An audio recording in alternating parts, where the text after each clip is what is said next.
पिछले सेशन में हमने देखा किस प्रकार हम ब्लॉक को आसानी से इंसर्ट कर सकते हैं, किस प्रकार उसे बना सकते हैं और किस प्रकार उसे प्रयोग कर सकते हैं। इस सेशन में हम जानकारी लेंगे पहले से बने हुए ब्लॉक्स को किस प्रकार से एडिट किया जा सकता है। आइए सबसे पहले देखते हैं किस प्रकार से आप एक ब्लॉक की प्रॉपर्टीज को देख सकते हैं। यदि मैं यहाँ पे थोड़ा जूम इन करूँ और इस पर्टिकुलर ब्लॉक को क्लिक करूँ, इसके साथ मैं Ctrl+1 की प्रेस करूँ तो आप देखेंगे यहाँ पे मेरे पास इससे रिलेटेड सभी प्रॉपर्टीज अवेलेबल हो जाएंगी, जहाँ पे आपके पास काफ़ी सारी जानकारी उपलब्ध है किसी पर्टिकुलर ब्लॉक के बारे में। जैसे सबसे नीचे की तरफ देखें, नेम में है लेयर बी, जो हमारा ये ब्लॉक है, ये इसका नाम है।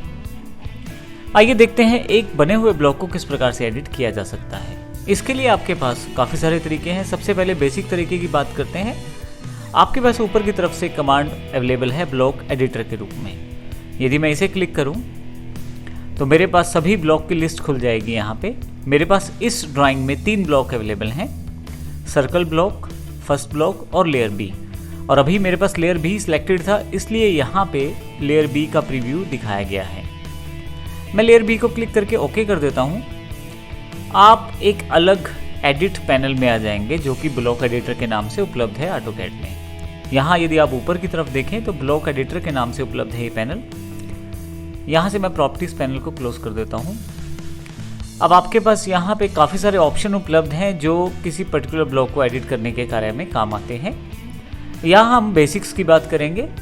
आप किसी भी ब्लॉक को आसानी से एडिट कर सकते हैं। इसके लिए आप डायरेक्ट किसी भी ब्लॉक के किसी भी एलिमेंट या किसी भी आइटम पे क्लिक करें या उस ऑब्जेक्ट पे क्लिक करें जिसको आप एडिट करना चाहते हैं। जैसे मैं इस सर्कल को एडिट करना चाहता हूँ, मैं इसका साइज थोड़ा छोटा करना चाहता हूँ।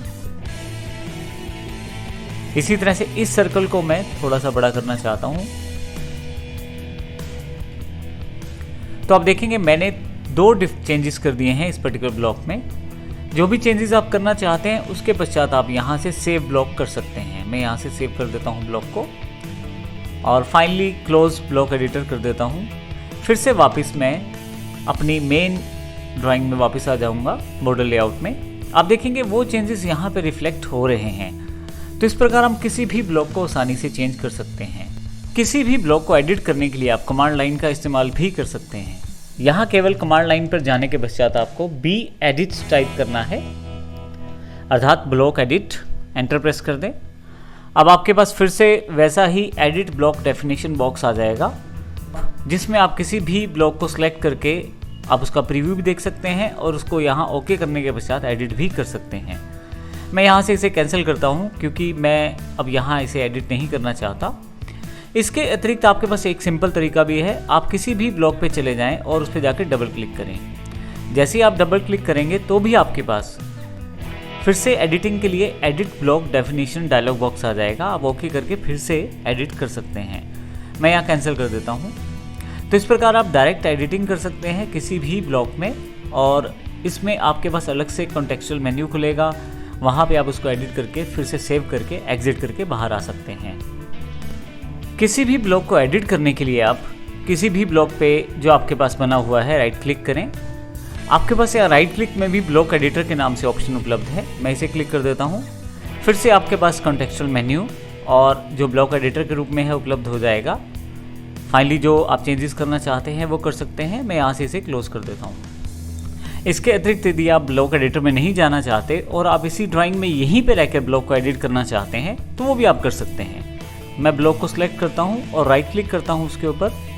एडिट ब्लॉक इन प्लेस के नाम से ऑप्शन उपलब्ध है राइट क्लिक पे। मैं इसे क्लिक कर देता हूँ। यहाँ पे ब्लॉक सिलेक्शन में है क्योंकि मैंने इस ब्लॉक को यहाँ पे पहले से ही सिलेक्ट किया हुआ है। ओके कर देता हूँ। आप देखेंगे जो साथ वाले ब्लॉक्स थे वे सभी अभी डिम कलर के हो गए हैं और मैं डायरेक्टली जिस ब्लॉक को एडिट करना चाहता हूँ उस पर डायरेक्टली कंसंट्रेट कर सकता हूँ। इस समय मेरे पास ऊपर की तरफ आप यदि देखें तो एडिटर ओपन नहीं हुआ है जो मेरे पास ब्लॉक एडिटर था। मैं डायरेक्टली सिलेक्ट करके किसी भी ऑब्जेक्ट को यहाँ से एडिट कर सकता हूँ, आप देखें आसानी से। और इसका एडिटिंग करते समय बाकी ऑब्जेक्ट पे ध्यान ना जाए, ऑटोमेटिकली ही ऑटोकैड ने वे सभी ऑब्जेक्ट या सभी ड्राइंग्स अन्य भाग जो हैं ड्राइंग में वे सभी एक तरह से हिडन कर दिए हैं, डिम कलर के कर दिए हैं मेरे लिए। मैं यहाँ सेलेक्ट कर सकता हूँ किसी भी ऑब्जेक्ट को, आसानी से एडिट कर सकता हूँ।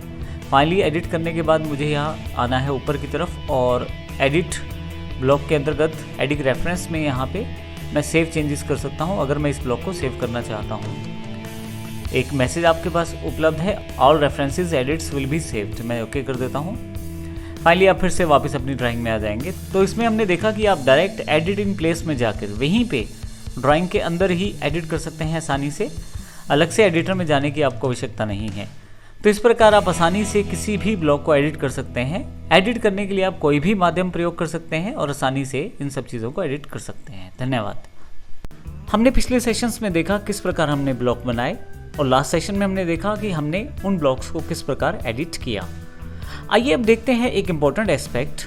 यदि हमारे पास उस ब्लॉक के काफ़ी सारे इंस्टांसेस अर्थात डुप्लीकेट्स हों तो उस वक्त अगर किसी एक ब्लॉक को चेंज करें तो उसका क्या प्रभाव पड़ता है बाकी ब्लॉक्स पे। यहाँ हम दो एग्जाम्पल के साथ कार्य करेंगे। अगर हमारे पास एक से ज़्यादा ब्लॉक्स है और किसी एक पर्टिकुलर ब्लॉक को एडिट करना है तो किस प्रकार कर सकते हैं, और यदि सबको इकट्ठा एडिट करना है तो वो किस प्रकार कर सकते हैं। इसके लिए हम एग्जाम्पल के लिए हम सबसे पहले इस यहाँ पे दिए गए ब्लॉक को हम प्रयोग करेंगे और इसके लिए हम इसकी काफ़ी सारी कॉपीज़ बनाएंगे। तो आइए देखते हैं, सबसे पहले प्रयोग करते हैं।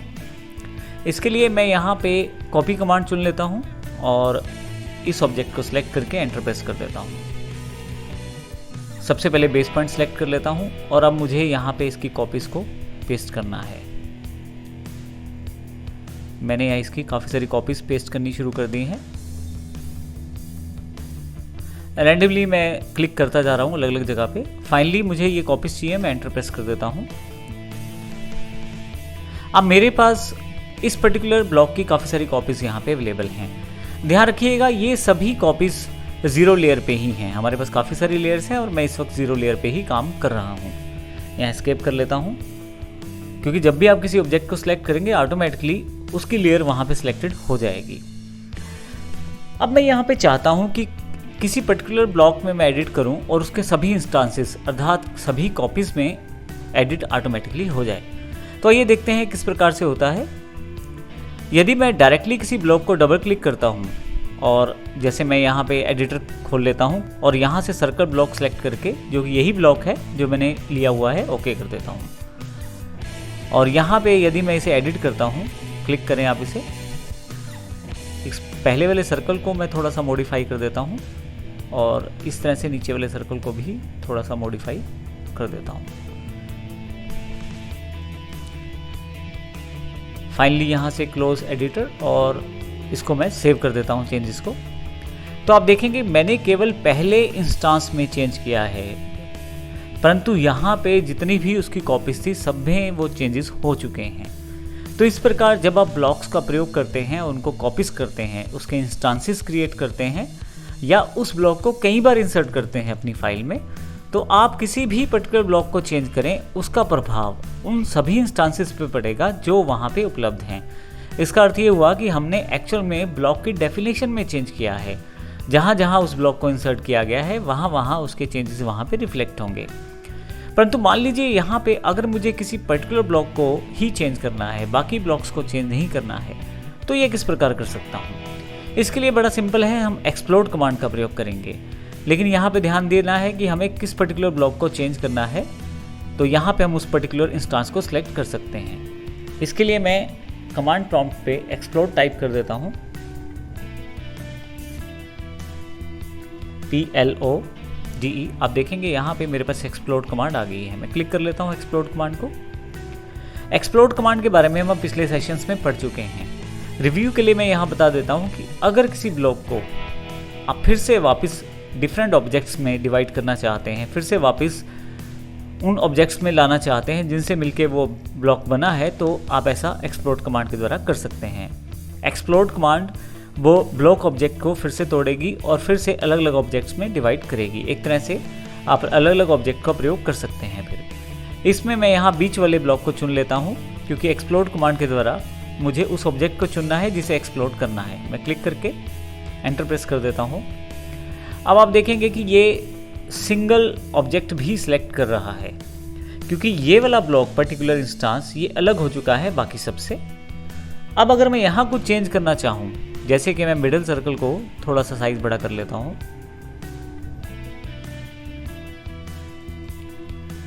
और फाइनली एस्केप कर देता हूँ, तो आप देखेंगे इसको चेंज करने का प्रभाव बाकी इंस्टांसेस पे नहीं पड़ा। इसका कारण ये है कि पहले से ही इसको मैं एक्सप्लोर कर चुका हूँ। आप किसी भी पर्टिकुलर ब्लॉक के इंस्टांस या कॉपी को एक्सप्लोर करके केवल उसी ब्लॉक में चेंज कर सकते हैं। हम यहाँ पे इसका एक बेनिफिट और भी उठा सकते हैं। आप चाहें तो डायरेक्ट इसी को एक नए नाम से सेव कर लें और इसे एक अलग ब्लॉक में रिप्रेजेंट कर दें। उस केस में आपने आसानी से पहले बने हुए ब्लॉक में थोड़ा सा मॉडिफिकेशन करके फिर से एक नया ब्लॉक तैयार कर लिया। इस तरह से आपकी रिक्वायरमेंट हो सकती है कि जहाँ पे आप पहले से बने हुए ब्लॉक्स को प्रयोग करके, एडिट करके, एक्सप्लोर के द्वारा नए ब्लॉक डेफिनेशन को तैयार कर पाएँ। तो इस तरह से हम ब्लॉक्स को आसानी से एडिट कर सकते हैं। अगर एक साथ एडिट करना चाहते हैं तो आप डायरेक्ट उसको एडिट मोड में जाकर एडिट कर सकते हैं, और यदि आप किसी एक पर्टिकुलर इंस्टांस या कॉपी को एडिट करना चाहते हैं तो आप एक्सप्लोर कमांड का प्रयोग कर सकते हैं। धन्यवाद। इस सेशन में हम जानकारी लेंगे एट्रीब्यूट्स के बारे में। सबसे पहले हम देखेंगे कि एट्रीब्यूट्स है क्या और किस प्रकार से इसका प्रयोग किया जा सकता है और ऑटोकैड में इसका क्या यूजेज है।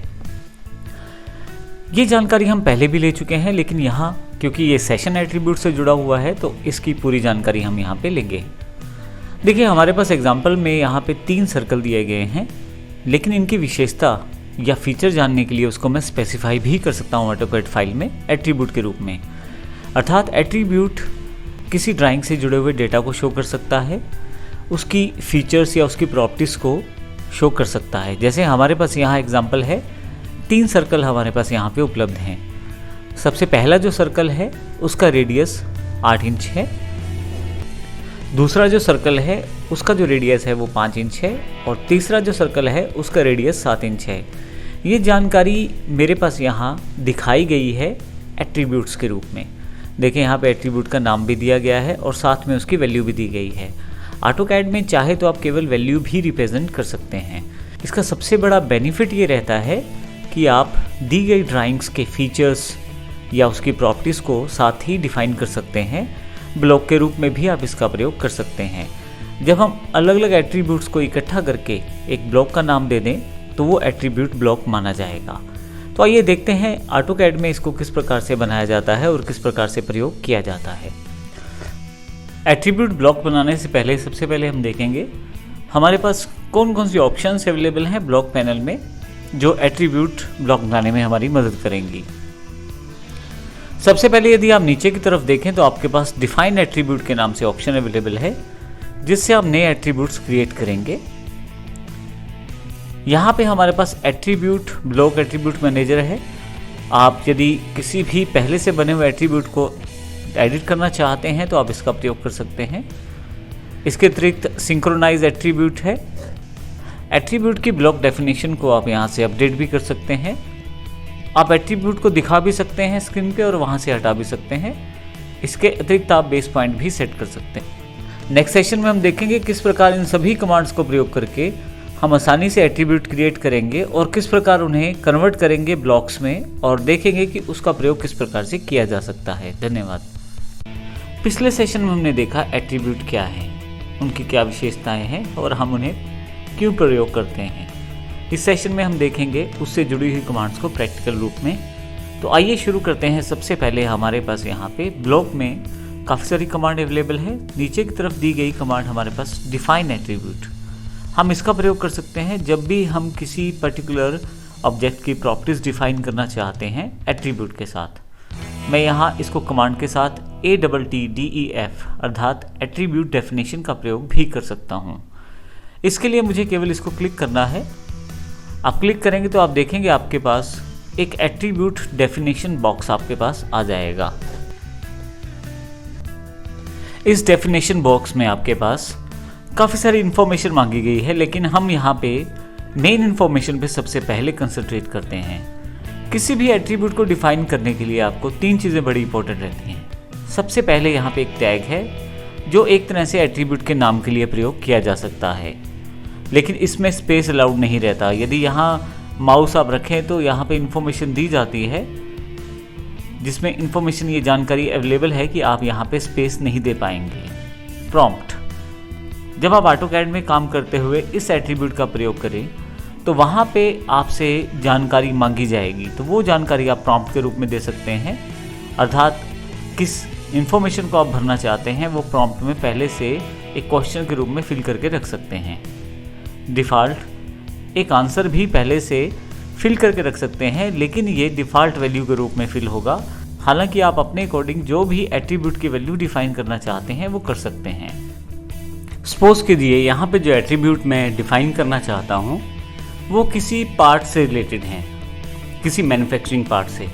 तो यहाँ पे मैं उस पार्ट का नाम डिफाइन करना चाहता हूँ, उस पार्ट का पार्ट नंबर और उस पार्ट का साइज़ डिफाइन करना चाहता हूँ। ये 3 चीज़ें मुझे डिफाइन करनी है, पार्ट का नाम, साइज़ और उसका part number.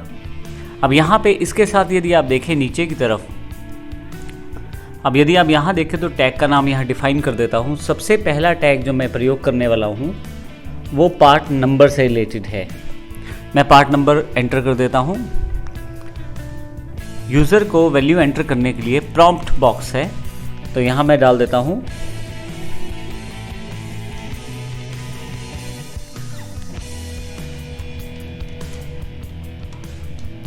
What is part number. Default में मैं एक डिफ़ॉल्ट नंबर दे सकता हूँ या डिफ़ॉल्ट वैल्यू दे सकता हूँ, या उस फॉर्मेट को दे सकता हूँ जिस फॉर्मेट में आप उस पार्ट को एंटर करना चाहते हैं। तो यहाँ पे मेरी कंपनी का जो पार्ट नंबर है वो 4 डिजिट्स का आता है, तो यहाँ पे मैं 4 एक्सेस यूज़ कर लेता हूँ ताकि इसके द्वारा मैं बता पाऊँ मेरा ये जो एट्रीब्यूट है उसमें वैल्यू जो दी जाएगी वो 4 नंबरों के साथ दी जाएगी। इसके अतिरिक्त नीचे की तरफ टेक्स्ट सेटिंग्स कर सकते हैं, जिसमें जस्टिफिकेशन सबसे पहले है। आप यहाँ से डिसाइड कर सकते हैं कि किस तरफ आपका जो टेक्स्ट रहे, जब आप वैल्यू एंटर करें तो वो किस तरफ रहे। तो मैं लेफ़्ट ही रहने देता हूँ। टेक्स्ट स्टाइल डिफाइन कर सकते हैं, एनोटेटिव और स्टैंडर्ड। मैं स्टैंडर्ड ही रहने देता हूँ। आप टेक्स्ट हाइट डिफाइन कर सकते हैं। टेक्स्ट हाइट थोड़ी सी बढ़ा देता हूँ मैं यहाँ से। आप चाहें तो रोटेशन डिसाइड कर सकते हैं। रोटेशन मैं यहाँ पे 0 डिग्री ही रखता हूँ, अर्थात जो वैल्यू दी जाए वो हॉरिजॉन्टली हो। इसके अतिरिक्त आप मोड को भी प्रयोग कर सकते हैं। यहाँ डिफरेंट टाइप के मोड दिए गए हैं, जिनमें सबसे इम्पोर्टेंट इनविजिबल रहता है। यदि आप चाहते हैं कि डेटा तो आपकी स्क्रीन पे रहे परंतु वो दिखाई ना दे किसी को, तो इस केस में आप उसे इनविजिबल भी कर सकते हैं। डिफ़ॉल्ट रूप में ये विजिबल ही रहता है। इंसर्शन पॉइंट से आप एक पर्टिकुलर पॉइंट पे स्पेसिफाई कर सकते हैं, और यदि आप स्पेसिफाई नहीं करते तो क्लिक करके बता सकते हैं जब आप ओके करते हैं तब। फाइनली यहाँ पे फर्स्ट एट्रीब्यूट मैंने डिफाइन किया है, ओके कर देता हूँ यहाँ से मैं। अब आप देखें पार्ट नंबर है, मैं इसको यहाँ पे क्लिक कर देता हूँ। जैसे ही क्लिक करता हूँ मेरे पास पार्ट नंबर यहाँ पे डिफाइन हो गया है। मैं पार्ट नंबर के साथ पार्ट का नेम भी डिफाइन करना चाहता हूँ। फिर से ब्लॉक, यहाँ से डिफाइन एट्रीब्यूट, फिर से टैग, प्रॉम्प्ट और डिफ़ॉल्ट वैल्यू आप दें।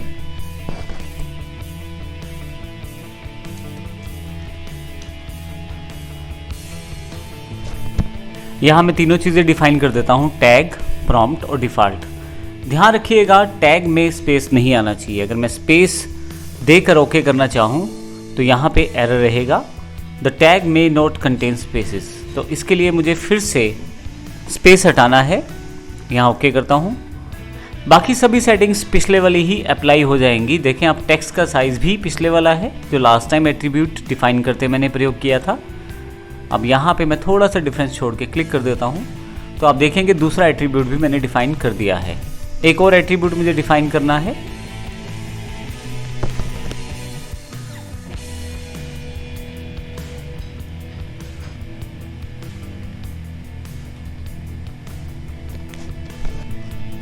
अब मैंने तीसरा एट्रीब्यूट डिफाइन किया है पार्ट कोड के रूप में, और उसमें मैंने डिफ़ॉल्ट वैल्यू एक टाइप कर दी है 1 2 3 4 5। फाइनली सभी सेटिंग्स वैसी ही रहने देता हूँ और इसे मैं ओके कर देता हूँ। जहाँ मैं इसे इंसर्ट करना चाहता हूँ वहाँ क्लिक कर देता हूँ। तो मेरे पास 3 एट्रीब्यूट मैंने डिफाइन कर दिए हैं इस फाइल में। तो इस प्रकार से देखा हमने इस सेशन में कि हम किस प्रकार एट्रीब्यूट्स को डिफाइन कर सकते हैं, अर्थात क्रिएट कर सकते हैं। नेक्स्ट सेशन में हम देखेंगे कि इसको किस प्रकार ब्लॉक बना सकते हैं और प्रैक्टिकली हम इसको किस प्रकार प्रयोग कर पाएंगे। धन्यवाद। पिछले सेशन में हमने देखा किस प्रकार हमने एट्रीब्यूट्स को डिफाइन किया है, अर्थात नए एट्रीब्यूट्स को बनाया है। हमने पिछले सेशन में देखा 3 एट्रीब्यूट्स को हमने डिफाइन किया। पार्ट नंबर, ये वो पार्ट नंबर है जो हम मशीन में यूज़ कर पाएंगे, अर्थात जो हमारे पास केवल एग्जाम्पल के लिए है। पार्ट नेम, जो पार्ट का नाम है, और पार्ट कोड, जो भी पार्ट के लिए आप कोड यूज़ करते हैं, आईडी यूज़ करते हैं, वो भी डिफाइन कर सकते हैं आप। ये केवल एग्जाम्पल के लिए है, आप जिस तरह के एट्रीब्यूट्स डिफाइन करना चाहते हैं वो आप कर सकते हैं। इस सेशन में हम देखेंगे किस प्रकार इन डिफाइंड एट्रीब्यूट्स को हम ब्लॉक में कन्वर्ट कर सकते हैं और फिर उसका किस प्रकार प्रयोग कर सकते हैं। तो आइए देखते हैं किस प्रकार हम इसको ब्लॉक के रूप में कन्वर्ट कर सकते हैं। ब्लॉक बनाने के लिए आपके पास क्रिएट ए ब्लॉक डेफिनेशन, जो हमारे पास ऊपर ऑप्शन है, मैं उसको क्लिक करूंगा। मैं अभी कैंसिल करके थोड़ा सा इसको राइट हैंड साइड ले आता हूं ताकि हम स्क्रीन पे दोनों चीज़ों को साथ साथ देख पाएँ।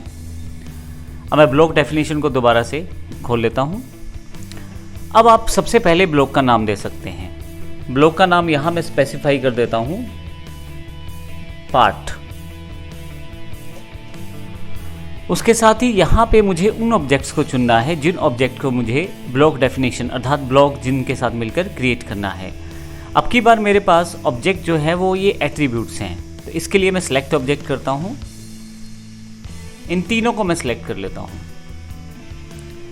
आप नीचे देखेंगे मैसेज में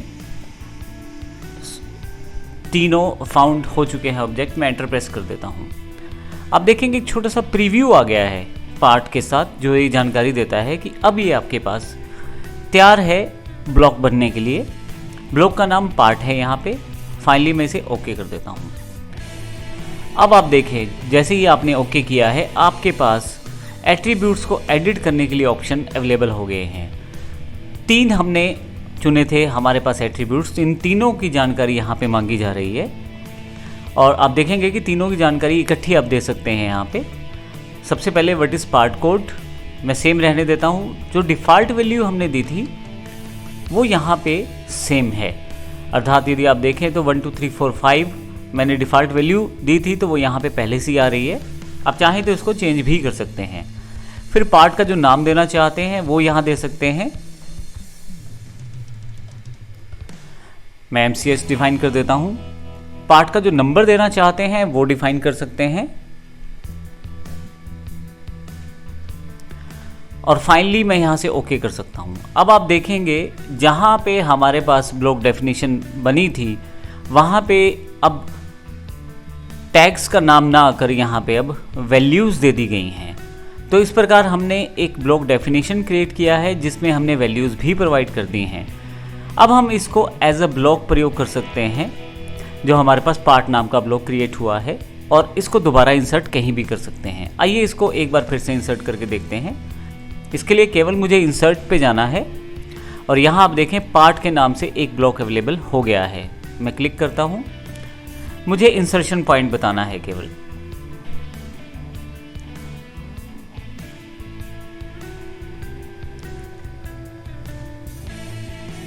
मैं यहाँ पे इंसर्शन पॉइंट इसका बता देता हूँ।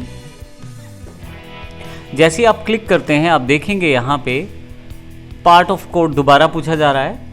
अब की बार कोई दूसरा पार्ट हो सकता है, उसका कोड मुझे स्पेसिफाई करना है, तो मैं वो स्पेसिफाई कर देता हूँ।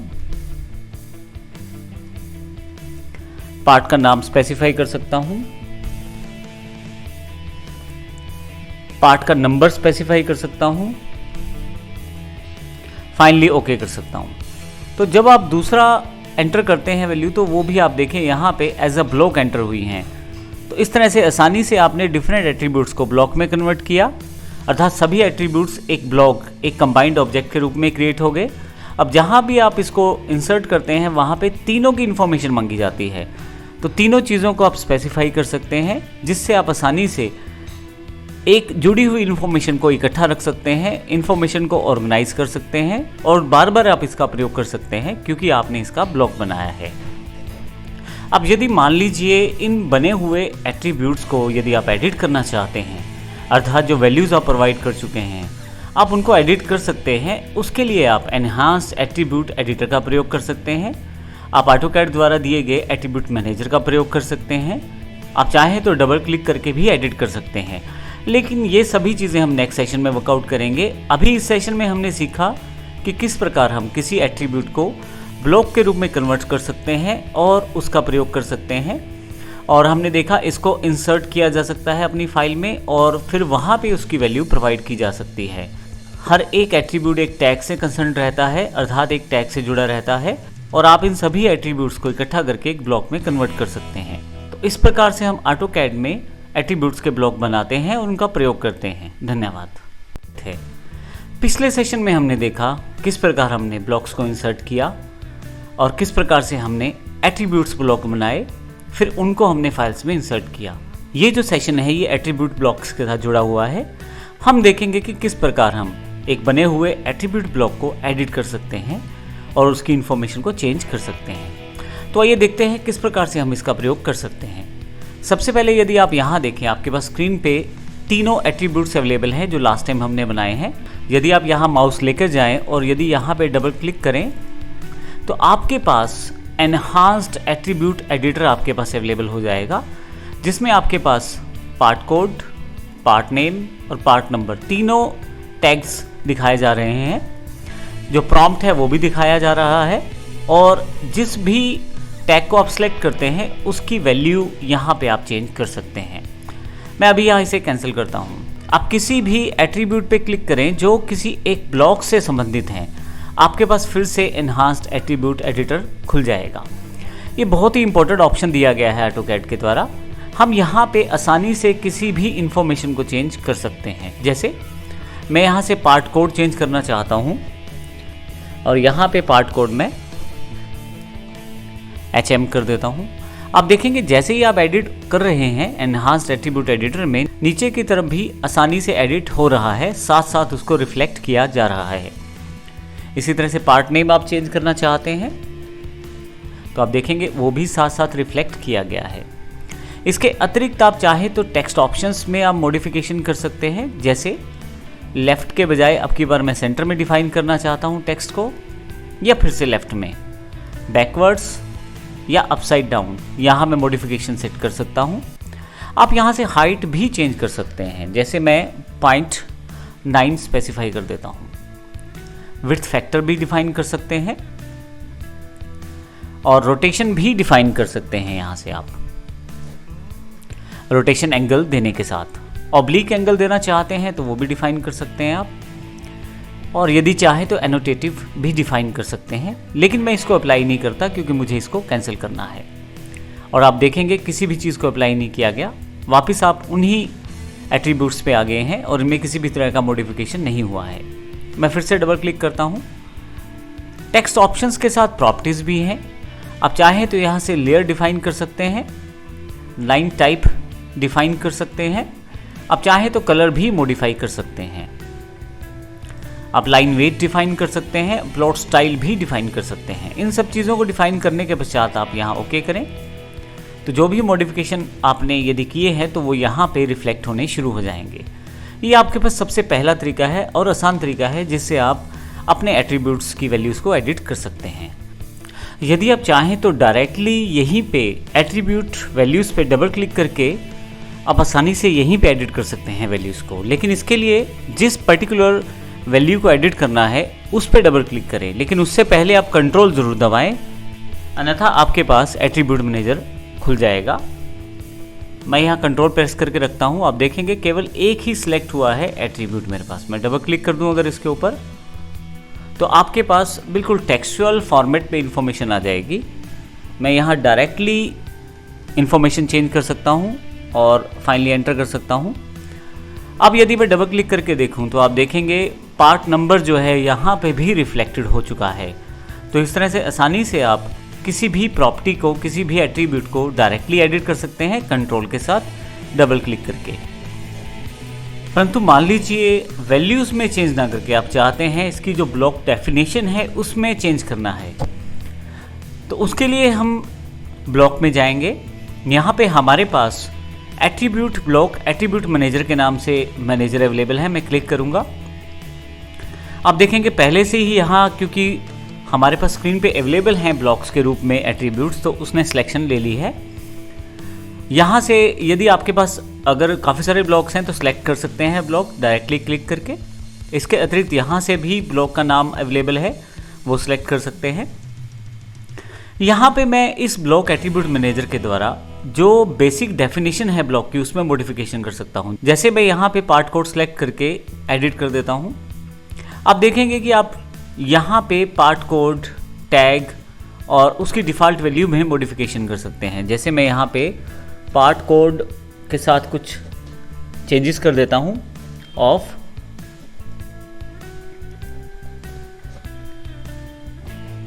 दिस 1 2 3 मशीन, कुछ भी मैं टाइप कर देता हूँ साथ में, जो मुझे डिफाइन करना है कि प्रॉम्प्ट क्या रहे। तो एक पर्टिकुलर मशीन का नाम मैं बीच में लेके आ गया हूँ यहाँ पे। इसके अतिरिक्त मैं चाहूँ तो इसे इनविजिबल भी कर सकता हूँ। आप देखेंगे स्क्रीन पे तो ये इन्फॉर्मेशन रहेगी लेकिन दिखाई नहीं देगी। अभी मैं इसे हटा देता हूँ। टेक्स्ट ऑप्शंस भी आप चेंज कर सकते हैं और प्रॉपर्टीज भी डिफाइन कर सकते हैं। मैं फाइनली इसे ओके कर देता हूँ। अब आप देखें यहाँ पे what is part code of this 1 2 3 machine, ये यहाँ पे चेंज हो गया है। मैं इसे ऊपर या नीचे की तरफ डिफाइन कर सकता हूँ। जैसे मैं चाहता हूँ कि पार्ट नंबर सबसे पहले आए तो इसे मैं मूव अप कर सकता हूँ। पार्ट नेम बाद में आए तो मैं उसके पश्चात पार्ट नेम डिफाइन कर सकता हूँ और इस तरह से ऑर्डर की मॉडिफिकेशन मैं कर सकता हूँ। किसी पर्टिकुलर टैग को हटाना है तो मैं रिमूव भी कर सकता हूँ उस पर्टिकुलर टैग को या एट्रीब्यूट को। फाइनली मैं अप्लाई करके इसे ओके कर देता हूँ। अब यदि पहले से बने हुए एट्रीब्यूट पे डबल क्लिक करें तो आप देखेंगे यहाँ पे सीक्वेंस चेंज हुआ है। जो पहले नंबर पे पार्ट नंबर है, दूसरे पे पार्ट नेम है और तीसरे पे आपके पास पार्ट कोड है। और यहाँ इंपॉर्टेंट पॉइंट ये है कि आपने जो मॉडिफिकेशन किया था वो यहाँ पे रिफ्लेक्ट कर रहा है पार्ट कोड के अंतर्गत। What is the part code of this machine. तो इस तरह से आप डिफाइन कर सकते हैं काफ़ी सारी चीज़ें जो आप ब्लॉक एट्रीब्यूट मैनेजर का प्रयोग करते हुए कर सकते हैं। आप यही काम कमांड लाइन के द्वारा भी कर सकते हैं। यदि आप नीचे यहाँ देखें तो जो इसके लिए कमांड है वो बड़ी सिंपल और आसानी से याद होने वाली है, जिसका नाम है बैटमैन, BATTMAN। यदि आप इसे टाइप करें स्क्रीन पे कमांड लाइन पर जाकर तो देखें बैटमैन कमांड अवेलेबल है। क्लिक करूंगा तो मेरे पास फिर से वही ब्लॉक एट्रीब्यूट मैनेजर ओपन हो जाएगा। तो इस तरह से मैं आसानी से प्रयोग कर सकता हूं। यहाँ पे बैटमैन का अर्थ वही ब्लॉक एट्रीब्यूट मैनेजर से है और यहाँ पे कुछ भी मॉडिफिकेशन कर सकता हूँ। मैं अभी इसे ओके कर देता हूँ। तो इस प्रकार हमने इस सेशन में देखा किस प्रकार आप किसी एट्रीब्यूट ब्लॉक्स को एडिट कर सकते हैं, चाहे वो किसी पर्टिकुलर एट्रीब्यूट की वैल्यू हो या चाहे वो उस ब्लॉक की डेफिनेशन हो। दोनों को आप आसानी से चेंज कर सकते हैं और अपने किसी भी ड्राइंग में इंसर्ट कर सकते हैं। धन्यवाद। पिछले सेशन में हमने देखा किस प्रकार हमने ब्लॉक्स को एडिट किया। इस सेशन में हम जानकारी लेंगे दो इसी तरह के मिलते हुए ऑप्शन से सिंगल और मल्टीपल के द्वारा किस प्रकार से हम ब्लॉक्स को एडिट कर सकते हैं। यहाँ पे आपके पास ब्लॉक पैनल के अंतर्गत ऊपर की तरफ यदि आप देखें तो यहाँ पे दो ऑप्शन आपके पास अवेलेबल हैं, सिंगल और मल्टीपल। यदि मैं सिंगल पे क्लिक करूँ और किसी पर्टिकुलर ब्लॉक को सिलेक्ट करूँ जो कि एट्रीब्यूट ब्लॉक हो, तो आप देखेंगे इसकी इंफॉर्मेशन आपके पास खुल जाएगी एनहांस्ड एट्रीब्यूट एडिटर के रूप में, जिसको हम पिछले सेशन में देख चुके हैं कि आप आसानी से किसी भी टैग को सिलेक्ट करें या इस पर्टिकुलर रो को सिलेक्ट करें और उसकी वैल्यू को यहाँ से मॉडिफाई कर दें। मैं अभी इसे ओके कर देता हूँ। इसके अतिरिक्त आपके पास एक और ऑप्शन यहाँ पे उपलब्ध है। यहीं पे यदि आप क्लिक करें तो मल्टीपल के रूप में आपके पास ऑप्शन उपलब्ध है। मुख्यतः ये ऑटोकैड में एक साथ काफ़ी सारे एट्रीब्यूट्स हैं, उनको बारी बारी से एडिट करने के लिए प्रयोग कर सकते हैं। यहाँ मैं मल्टीपल पे क्लिक करता हूँ। अब यहाँ पे जानकारी मांगी जा रही है कि आप क्या एक एक एट्रीब्यूट को मॉडिफाई करना चाहते हैं। मैं यस कर देता हूँ। अगर आपके पास ब्लॉक की नेम स्पेसिफिकेशन है तो दे सकते हैं, अन्यथा आप यहाँ पे भी एंटर कर सकते हैं। और एट्रीब्यूट टैग स्पेसिफिकेशन है तो दे सकते हैं, लेकिन यहाँ पे भी मैं एंटर कर देता हूँ। और एट्रीब्यूट वैल्यू स्पेसिफिकेशन पे भी एंटर कर देता हूँ। अब यहाँ पे मुझे केवल सिलेक्ट करना है एट्रीब्यूट को। मैं सिलेक्ट कर लेता हूँ और एंटर कर देता हूँ इस पर। अब आप देखेंगे जैसे ही आप एंटर करेंगे आपके पास काफ़ी सारे ऑप्शन यहाँ अवेलेबल हो जाएंगे, जिसमें value, position, height, angle, style इत्यादि से रिलेटेड काफ़ी सारे ऑप्शन हैं और साथ में एक नेक्स्ट का ऑप्शन भी नीचे की तरफ दिया गया है। मैं यहाँ वैल्यू को क्लिक कर देता हूँ। वैल्यू को क्लिक करते ही आपके पास दो ऑप्शन है, चेंज या रिप्लेस। मैं रिप्लेस करना चाहता हूँ। आप यहाँ नई वैल्यू एंटर करें। मैं 1224 की जगह 1325 एंटर कर देता हूँ और ओके कर देता हूँ। अब देखेंगे डायरेक्टली वहाँ वैल्यू चेंज हो चुकी है, लेकिन मेन्यू अभी आपके पास बना हुआ है।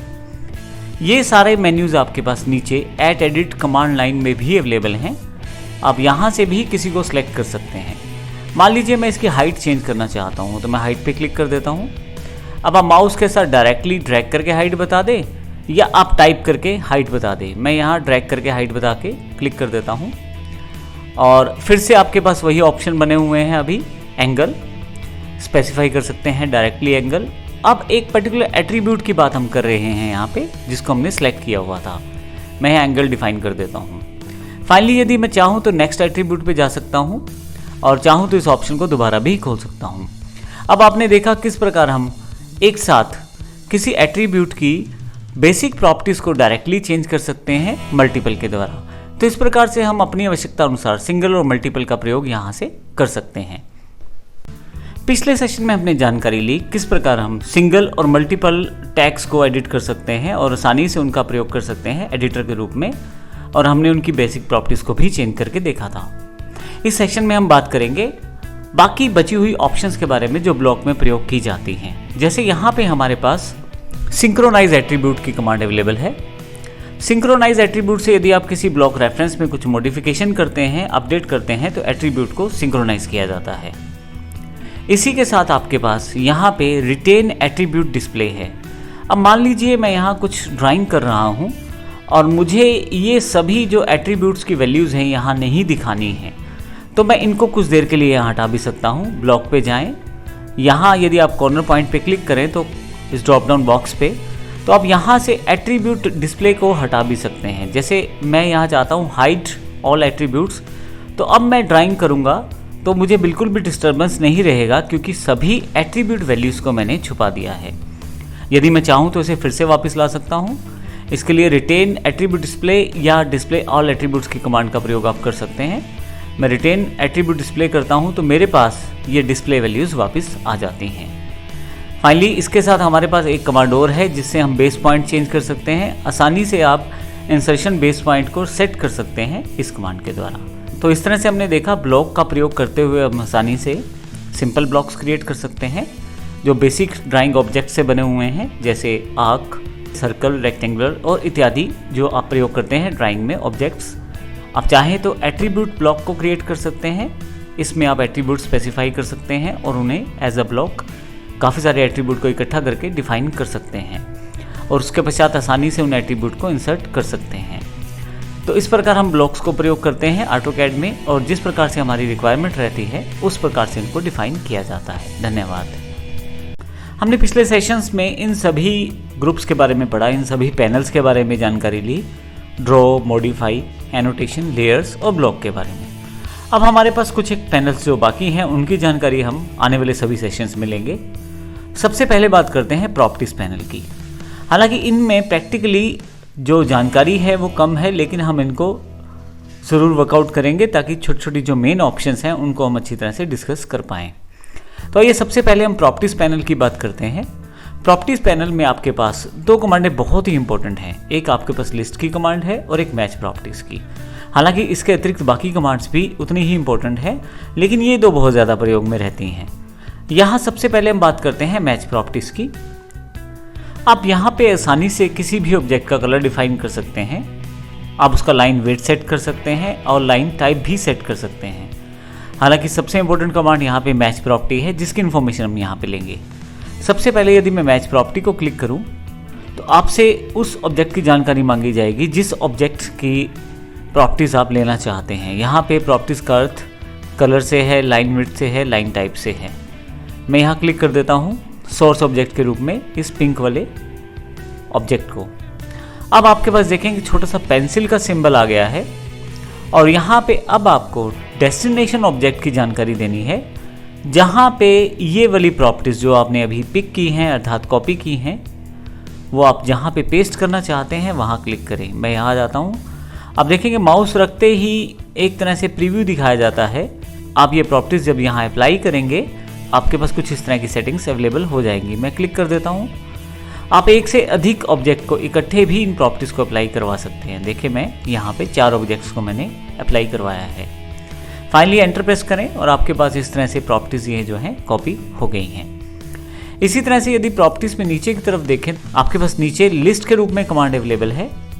लिस्ट आपको किसी पर्टिकुलर ऑब्जेक्ट की प्रॉपर्टीज़ डिफाइन करती है टेक्सचर फॉर्मेट में। इसके लिए मैं यहाँ क्लिक करता हूँ लिस्ट पे। जिस ऑब्जेक्ट की मुझे प्रॉपर्टीज़ डिफाइन करनी है केवल उस पर मुझे क्लिक करना है। आप देखेंगे नीचे एक ऑब्जेक्ट सिलेक्शन में आ गया है। फाइनली एंटर प्रेस कर देता हूँ तो आप देखेंगे यहाँ पे लिस्ट ने आपको पूरी जानकारी दी है, जैसे block, reference layer, example, space, model space है, ट्रांसपेरेंसी उसका 90 है, हैंडल 276, ब्लॉक का नाम बताया है, किस पॉइंट पे इस वक्त इंसर्टेड है, स्केल फैक्टर, रोटेशन एंगल इत्यादि इन्फॉर्मेशन यहाँ पे आपको दी गई है। और यहाँ पे ये भी जानकारी दी गई है कि आप एक्सप्लोडिंग को अलाउ करते हैं इस ऑब्जेक्ट में या नहीं। मैं एस्केप कर देता हूँ, फिर से यहाँ से लिस्ट क्लिक करता हूँ और किसी और ऑब्जेक्ट को क्लिक कर देता हूँ। फाइनली एंटर करता हूँ तो आप उसकी प्रॉपर्टीज़ देख सकते हैं। तो इस तरह से आप क्लिक करके किसी भी पर्टिकुलर ऑब्जेक्ट की प्रॉपर्टीज़ को आप लिस्ट से डिफाइन कर सकते हैं। तो इस तरह से हम प्रॉपर्टीज़ पैनल में इन 2 फीचर्स के साथ आसानी से अपने कार्य को कर सकते हैं और जिससे हमारा काम और आसान हो जाता है। धन्यवाद। जैसा कि हमने पिछले सेशंस में देखा कि हम अलग अलग ऑब्जेक्ट के साथ काम कर सकते हैं, उसी तरह से हम उन ऑब्जेक्ट्स को इकट्ठा करके एक कंबाइंड ऑब्जेक्ट के रूप में भी काम कर सकते हैं, जैसा हमने एग्जाम्पल ब्लॉक में भी देखा है। परंतु ब्लॉक में आपको स्पेसिफिकली ब्लॉक डिफाइन करना पड़ता है। आप उसको एडिट कर सकते हैं और स्पेसिफिकली उसको इंसर्ट कर सकते हैं। परंतु यदि आप चाहते हैं कि आसान कर दिया जाए इस काम को, तो वो काम आप ग्रुप से भी कर सकते हैं। ग्रुप से आप किन्हीं अलग अलग ऑब्जेक्ट्स को इकट्ठा करके एक ग्रुप के रूप में रख सकते हैं और आसानी से जब भी चाहें इन्हें मॉडिफाई कर सकते हैं ग्रुप में।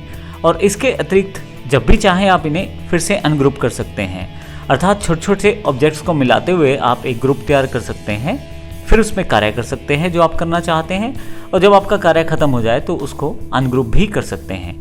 तो आइए देखते हैं किस प्रकार से इसे किया जा सकता है। हमारे पास यहाँ अलग अलग ऑब्जेक्ट हैं, सभी सर्कल के रूप में हैं। आप देखें यहाँ पे काफ़ी सारे सर्कल्स दिए गए हैं। मैं यदि यहाँ देखूँ ऊपर, मेरे पास होम टैब में ग्रुप पैनल के अंतर्गत यहाँ पे काफ़ी सारे ऑप्शन अवेलेबल हैं, जिनमें से सबसे इम्पोर्टेंट ग्रुप है, जिससे मैं ग्रुप को आसानी से क्रिएट कर सकता हूँ। इसके लिए मुझे ग्रुप पे क्लिक करना है। आप देखेंगे ऑब्जेक्ट सिलेक्शन की जानकारी मांगी जा रही है।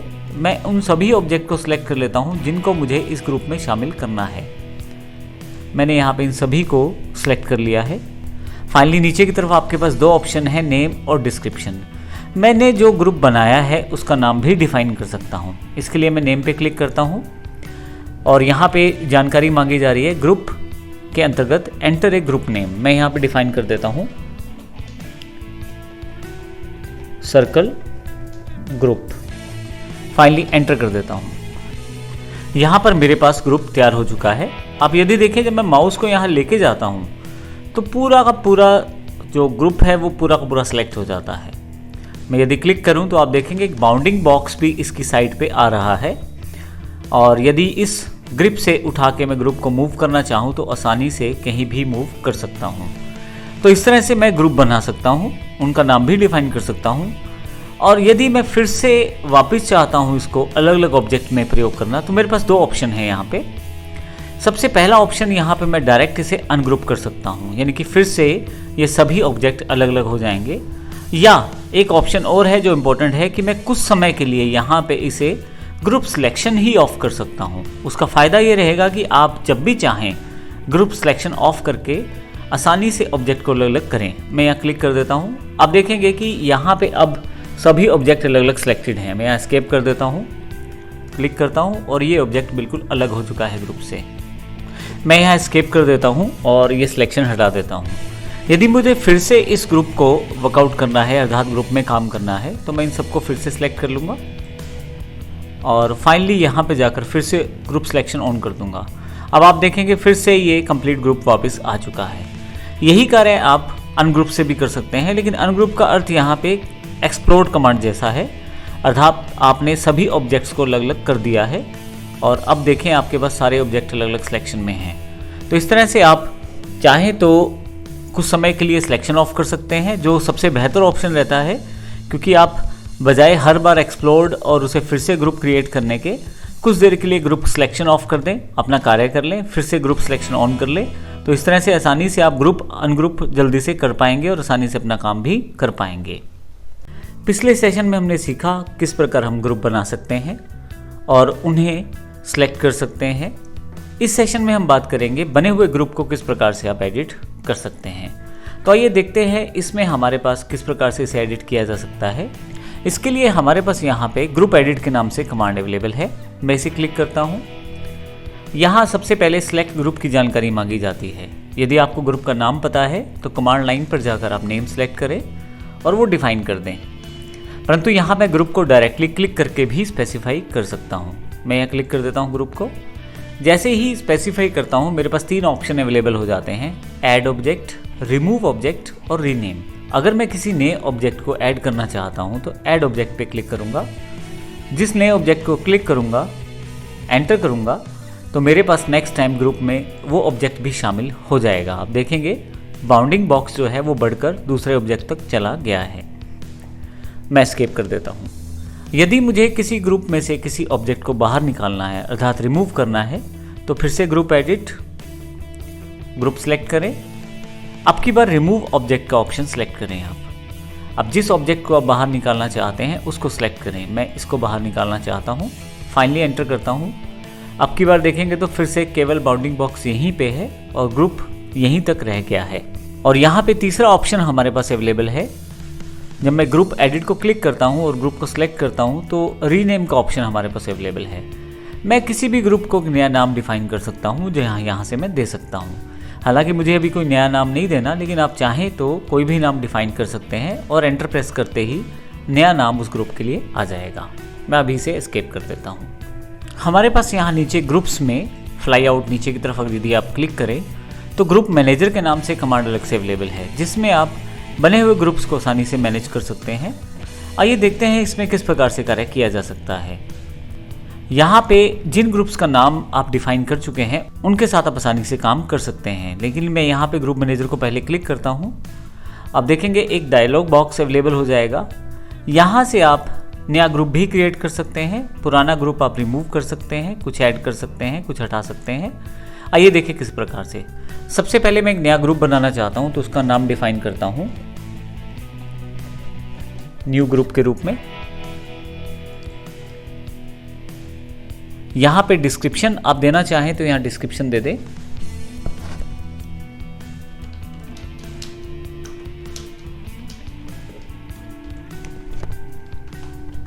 मैंने यहां डिफाइन कर दिया है डिस्क्रिप्शन। इसके अतिरिक्त आप यहां क्रिएट ग्रुप में न्यू पे क्लिक करें। जैसे आप न्यू पे क्लिक करेंगे आपसे जानकारी मांगी जाएगी उन ऑब्जेक्ट की जिनको आप ग्रुप में शामिल करना चाहते हैं। यहाँ मैं एंटर प्रेस कर देता हूँ तो आपके पास ऊपर देखेंगे तो ग्रुप आपके पास अवेलेबल हो गया है, जिसका नाम न्यू जी है और ये सिलेक्टेबल है। आप चाहें तो यहाँ से कुछ भी एडिट कर सकते हैं बाद में। जैसे मैं 2 की जगह यहाँ 3 टाइप करना चाहता हूँ। मैंने यहाँ चेंजेस कर दिया है, ग्रुप ऑफ 3 ऑब्जेक्ट्स बना दिया है, जिसको मैं आसानी से फिर से सेव कर सकता हूँ। ओके करते ही ये सेव हो जाएगा। इसके अतिरिक्त आप ग्रुप में बेसिक ऑप्शन जैसे सिलेक्टेबल हो या ना हो, अननेम्ड हो, वो भी आप क्रिएट कर सकते हैं। इंक्लूड अननेम का अर्थ ये है कि आप चाहें तो इसे अननेम ग्रुप भी रख सकते हैं। आप पुराने ग्रुप में से रिमूव कर सकते हैं ग्रुप को। मैं यहाँ रिमूव करता हूँ। आप जिस ऑब्जेक्ट को रिमूव करना चाहते हैं सेलेक्ट करें और एंटर कर दें। आप चाहें तो किसी ऑब्जेक्ट को आप ऐड कर सकते हैं। मैंने फिर से ऐड कर दिया। आप रीनेम कर सकते हैं ग्रुप को, जैसे हम पहले देख चुके हैं। ऑर्डर सेट कर सकते हैं। रीऑर्डर में आप ऑर्डर डिफाइन कर सकते हैं और रीऑर्डर पे क्लिक करते ही आपके पास, मैं यहाँ रीऑर्डर नहीं करना चाहता तो इसे कैंसिल कर देता हूँ। अभी वापस फिर से वहीं पे डिस्क्रिप्शन एडिट कर सकते हैं डायरेक्ट आप यहाँ से। और इसके अलावा एक्सप्लोर भी कर सकते हैं। अगर यदि आप ग्रुप बना चुके हैं तो आप उसको एक्सप्लोर कर सकते हैं। आप यहाँ यदि मैं एक्सप्लोर करना चाहूँ तो मुझे सिर्फ एक्सप्लोर क्लिक करना है और ओके करना है। आप देखेंगे जो ग्रुप मैंने बनाया था वो इस वक्त एक्सप्लोर हो चुका है, अर्थात अलग अलग हो चुका है। यहीं पे ग्रुप्स में एक कमांड और अवेलेबल है ग्रुप बाउंडिंग बॉक्स के रूप में। जब आप किसी ऑब्जेक्ट को सिलेक्ट करते हैं तो आप देखेंगे कि ग्रुप के बिल्कुल आसपास एक रेक्टेंगुलर बॉक्स बन जाता है जो उसका बाउंडिंग बॉक्स कहलाता है। यदि आप चाहें तो इसे हटा सकते हैं, आप ग्रुप बाउंडिंग बॉक्स ऑप्शन को डिसेबल कर दें। अगर आप ऑन करना चाहते हैं तो दोबारा से ऑन कर सकते हैं। तो इस प्रकार से आप ग्रुप्स के साथ कार्य कर सकते हैं और अपनी आवश्यकता अनुसार उनको प्रयोग कर सकते हैं। धन्यवाद। इस सेशन में हम जानकारी लेंगे लास्ट में दिए गए 3 पैनल्स के बारे में, यूटिलिटीज, क्लिपबोर्ड और व्यू के बारे में। हालांकि यहाँ पे हमारे पास ज़्यादा इन्फॉर्मेशन प्रैक्टिकल रूप में तो नहीं है प्रयोग करने के लिए, लेकिन फिर भी ये इंपॉर्टेंट पैनल हैं जो ऑटोकैड में प्रयोग किए जाते हैं। अब देखें, हमारे पास यहाँ नीचे की तरफ 2 ड्राइंग्स बनी हुई हैं, एक जो हमने ग्रुप पहले बनाया था पिछले सेशन में, और एक हमारे पास कुछ ऑब्जेक्ट के साथ मिलाकर हमने ये ड्राइंग बनाई हुई है।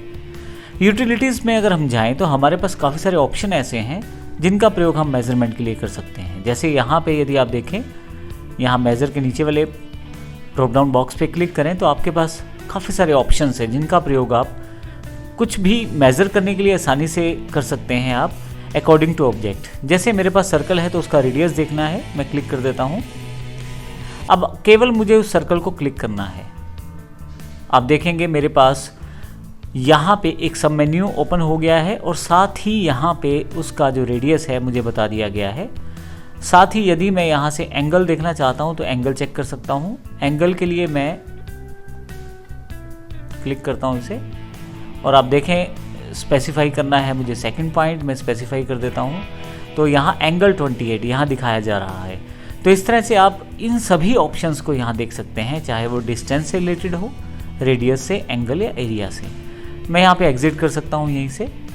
इसी तरह से आप यहीं यूटिलिटी पे मेज़र पर आकर आप डिस्टेंस भी चेक कर सकते हैं। मैं डिस्टेंस पे क्लिक करता हूँ, पहला पॉइंट मैं यहाँ क्लिक करता हूँ और दूसरा पॉइंट यहाँ क्लिक करता हूँ, तो आप देखेंगे डिस्टेंस यहाँ पे स्पेसिफाई कर दी गई है। इसी तरह से आप उन सभी ऑप्शंस को, जैसे पिछले मेन्यू में भी हमने देखा था, उन सभी ऑप्शंस को यहाँ पे प्रयोग कर सकते हैं। मैं यहाँ इसे एग्जिट कर देता हूँ। तो यूटिलिटीज़ में आप आसानी से मेज़र कर सकते हैं किसी चीज़ को। इसके अतिरिक्त यहाँ पे एक इम्पोर्टेंट कमांड हमारे पास पॉइंट स्टाइल के रूप में है। हालांकि हम पी टाइप के रूप में इसको शुरू वाले चैप्टर्स में देख चुके हैं, लेकिन फिर भी यहाँ से आप क्लिक करके पॉइंट स्टाइल ले सकते हैं। यहाँ डिफरेंट टाइप के पॉइंट स्टाइल है। हमने पॉइंट्स को इंसर्ट करना देखा है पिछले सेशंस में। आप शुरुआत के सेशंस में देख सकते हैं किस प्रकार हम पॉइंट्स के साथ काम कर सकते हैं। पॉइंट स्टाइल चुन सकते हैं, पॉइंट का साइज चुन सकते हैं। इसके अतिरिक्त रिलेटिव और एब्सोल्यूट भी क्रिएट कर सकते हैं पॉइंट, अब इन दोनों ऑप्शंस में से चुनते हुए। मैं यहाँ पे इसे कैंसिल कर देता हूँ। इसी तरह से नेक्स्ट हमारे पास क्लिपबोर्ड सेक्शन यहाँ पे दिया गया है, जिसमें आप कॉपी कर सकते हैं और फिर उसके पश्चात पेस्ट भी कर सकते हैं। यहाँ सबसे अच्छी बात है, यदि आप यहाँ ड्रॉप डाउन बॉक्स पे क्लिक करें तो पेस्ट आप कई तरह से कर सकते हैं। जैसे सिंपल पेस्टिंग है, आप किसी ऑब्जेक्ट को ब्लॉक के रूप में पेस्ट कर सकते हैं, हाइपरलिंक के रूप में पेस्ट कर सकते हैं, ओरिजिनल कोऑर्डिनेट्स के साथ पेस्ट कर सकते हैं और पेस्ट स्पेशल का प्रयोग भी कर सकते हैं। कॉपी करने के लिए आप यहाँ से कॉपी कमांड का प्रयोग भी कर सकते हैं, यहाँ से आप कर सकते हैं। और इसी तरह से यदि कट करना चाहते हैं तो कट कमांड भी आपके पास यहाँ अवेलेबल है, जो मूव करने के लिए आपके ऑब्जेक्ट को प्रयोग की जा सकती है। इसी तरह से हमारे पास व्यू सेक्शन लास्ट में दिया गया है। व्यू सेक्शन मुख्यतः 3D में प्रयोग किया जाएगा, जिसमें हम बेस डिफाइन करना देखेंगे, लेकिन यहाँ पे व्यू सेक्शन का भी प्रयोग प्रैक्टिकल रूप में संभव नहीं है, तो हम आने वाले सेशंस में इसको प्रयोग करेंगे। इस प्रकार से तीनों पैनल्स जो हमारे पास दिए गए हैं वो अपनी विशेषताएं रखते हैं अपनी ऑटोकैड में, जिनसे हम उनके फीचर्स का प्रयोग करके कुछ बेसिक कार्यों को बड़े अच्छे तरीके से कर सकते हैं। धन्यवाद।